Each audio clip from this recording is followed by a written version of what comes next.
Well, good evening, everybody. Welcome back to Strongman Personal Finance. We got a sponsored video. And if you want me to make a sponsored video, see the pinned comment below. You send me $50 and I make a video about whatever you want. I don't do stock price predictions and I don't do valuations of my stations. So in this video, we're going to cover a golf stock. So I'm going to go ahead and share my screen. I'm going to make sure that it's actually freaking working, okay? Because I just did a live stream, and apparently I wasn't sharing my screen. Is it not freaking working? What the heck is wrong with this? Okay, something is up. God, I freaking hate this. What did StreamYard do? Why is the screen black? Hold on.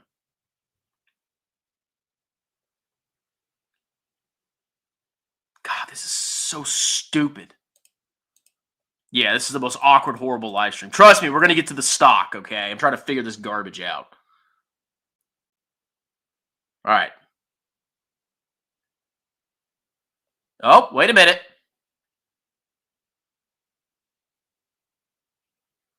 Hello? Okay, we can see it. God. Just when StreamYard was good, they got to make it freaking complicated.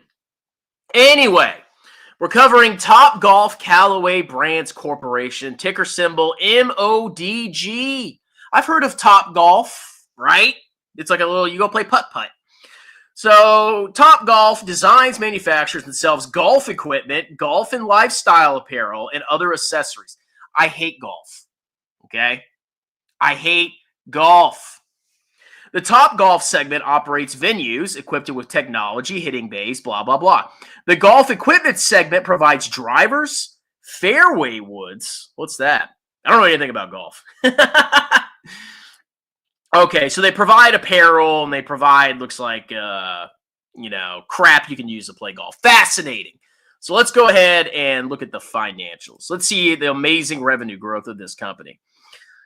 So they had an explosion starting in 2020 in revenue. Why? Because we turbocharged the economy with massive stimulus. Everybody got their stimmy checks. Oh, buy golf stuff, play golf. I'm bored. I'm locked down. Let me go play golf. But since then, the revenue is flatlined, and they've actually had a little decrease in revenue recently, okay? They're not doing too hot. They're actually growing their revenue probably around the rate of inflation. Interesting. Let's look at the margins here. Oh, margin compression.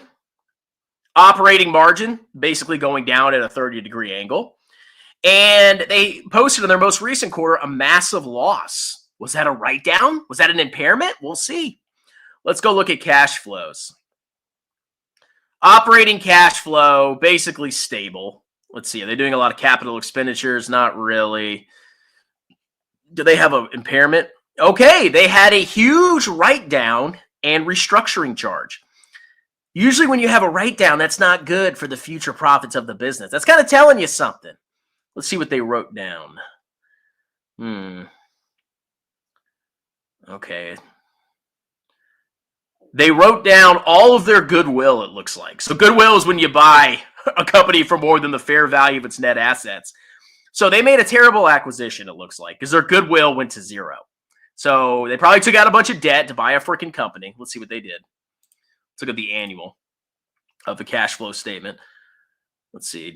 Okay, they issued $1.5 billion of debt in 2023. And guess what? They just wrote down an asset. They probably used that to buy this freaking company that they acquired. Let's see. Acquisition. Where did that money go? Divestitures. Did it go to dividends? Let's see. We'll see in the report, okay? But, you got a company with basically flat revenue and compressing margins. Are they buying back shares? Let's see. Well, do they have a dividend? No, they don't have a dividend. Are they even buying back shares? Short-term debt. Nope, they're not buying back shares. Oh, wait, yeah, they are a little bit. Okay, nothing crazy.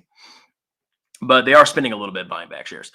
So I looked up some statistics for golf participation in the U.S. and you can see that it was basically in decline until 2020, and ever since 2020, it had kind of a resurgence. So I guess there's maybe a little bit of more interest in golf, or maybe it's just a natural increase in the population, or I don't know. But you can see that there's a slight increase in participation rates. Looks like 8.6% out of all U.S. adults. Wow. Down from 9.2% in 2010. So it almost looks like this company's growth is going to come from population growth, which will probably slow down massively. So that's probably not a good thing. Okay. All right, let's go and read the report. So net revenue grew 3%. Wow. Operating cash flow increased 5%. Oh, what about the write-down? The Callaway brand maintained its number one position in the U.S. market. Wow. And achieved record U.S. market share in golf ball. What is golf ball? Okay, let's see if we can find out what this impairment was. Goodwill and intangible assets impairment. I wonder what that was. On a GAAP basis, the loss from operations massively increased to a non-cash $1.4 billion impairment of the Topgolf goodwill and intangible assets. So they acquired a business, and it turned out not to be as lucrative as they thought, and they wrote it down on the balance sheet. Wow. What did they write down? We'll see. Okay, so what is the only growth in this business? Golf equipment. So their three main brands are Topgolf, Golf Equipment, and Active Lifestyle. Topgolf revenues were flat. Golf Equipment, which is the lowest source of revenue, went up 12%. And Active Lifestyle went up 0.7%. So they're just growing golf equipment. So people are buying clubs. Wow. Amazing. Let's see. Revenue remained flat. Same venue sales were down negative 8%. Wow. So I guess they were able to keep Topgolf revenue flat, but same venue sales were down 8%. That doesn't seem too good to me. Okay. Revenue for golf equipment was increased in both golf clubs and golf balls due to continued success of our clubs business and Chrome family of balls, as well as the successful launch of our new AI1. Are you serious? AI1 square-to-square Odyssey putters. Did they put artificial intelligence into golf equipment? It's probably not related, but whatever. Okay, so they have two garbage segments and one that grew because they're selling more golf balls, but the trends aren't looking too hot for the golfing industry. I'm just going to put that there. Let's see. Trying to see what that impairment was. The company's 2025 outlook assumes a consumer environment similar to 2024 and headwinds of approximately $105 million in revenue. Okay. Trying to find. Okay, the full year outlook. So they're guiding for a decline in revenues from 2024 to 2025. So revenue is going to go down. Yeah, everything's declining. Let's see. Adjusted EBITDA is going down. This is like a very poopy business. I mean, like what is the catalyst for Topgolf? What's the catalyst? What's the vertical line? They're going to come up with an AI ball you can track so when an alligator eats it, you can go find it later. All right, let's see what the impairment was. Well, I guess we can look at the balance sheet first. Okay, so they got $445 million of cash, $175 of receivables are down.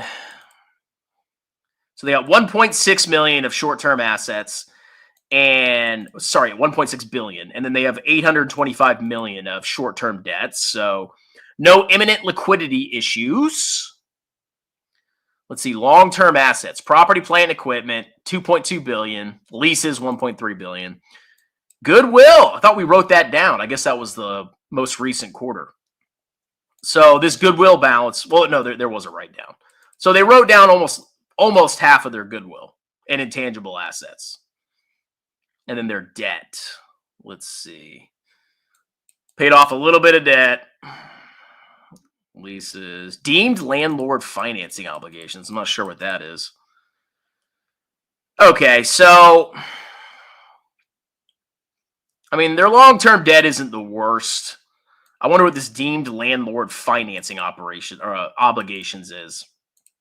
But their like pure no long-term debt versus their long-term assets isn't horrible. So I don't see like imminent bankruptcy, but I see a slow march to death. Let's see. Yep, negative earnings per share. Where are they spending their money? All right. Where's the impairment? Oh, actually, let's look at growth by country.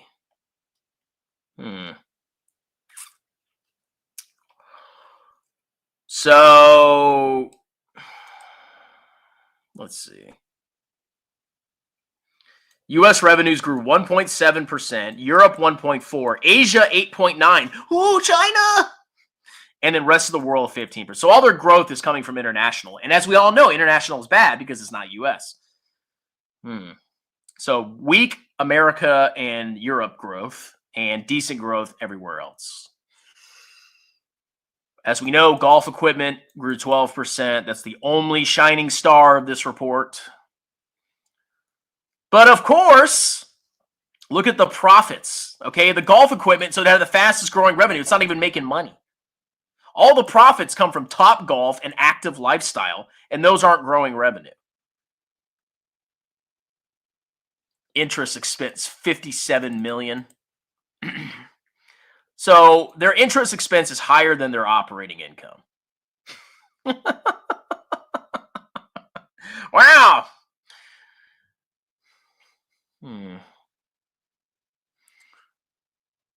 Okay, the biggest decline in revenues was in gear, accessories, and other.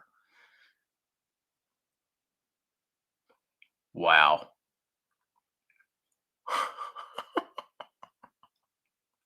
So basically, it sucks everywhere except the rest of the world. What was the impairment for?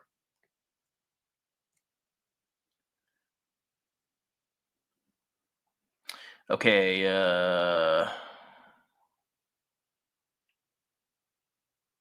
God. What did they write down?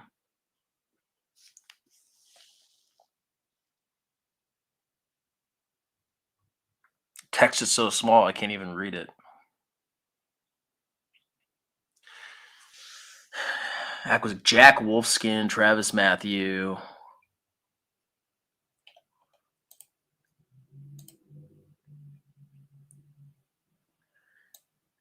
Okay, it looks like they did the impairment in the Top Golf operating segment. So, I'm telling you guys, this is another freaking turd, okay? I'm sorry. Now, does it mean the stock's not going to vertical line? I don't freaking know, but you got an industry that's not really growing. You got flat declining revenues. The only growth is in freaking overseas. And the only place where they make profits, they're not growing revenues at all. They made a horrible acquisition that they had to write down. What's the catalyst? I mean, margins are contracting, revenue's flat. It's golf equipment. Oh, it's a ball. It's a putt. Wow. Free cash flow margin. Wow. Amazing. So I think this thing's hot freaking trash. Okay. Let's do some comments. I'm back. Let's party. Everybody knows people that have spare money to spend on luxury during when they don't have jobs. Bright future ahead. Yeah, I don't think this company's going to do too hot in a recession. Oh, I want to be with you too. I missed the black. I don't know what StreamYard did. They had this like thing off to the side. I don't know what to do anymore. I'm confused how to use this.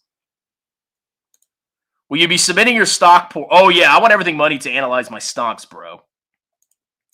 Can I do Chegg? Yeah, for $50. See the pinned comment. When are you doing the Jeremy video? Maybe I'll do it tonight, maybe tomorrow. I got 2 consultations, bro.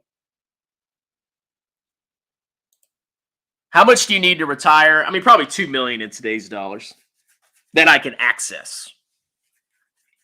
That would be more than enough for me. I'd be balling with that much. I do not. It's expensive. It's a ripoff. Anyway, like, subscribe, book a free tax consultation. See the big comment below. I am a CPA. I'll do your business and or personal taxes any state in the United States. You can talk to me for free. I give you upfront quotes, and I'll prepare your business and individual taxes. You can also do a sponsored video. See the pinned comment. All you got to do is pay me $50, and I'll make a video about whatever you want. I don't do stock price predictions or valuations. Have a wonderful, delicious day. Cheers!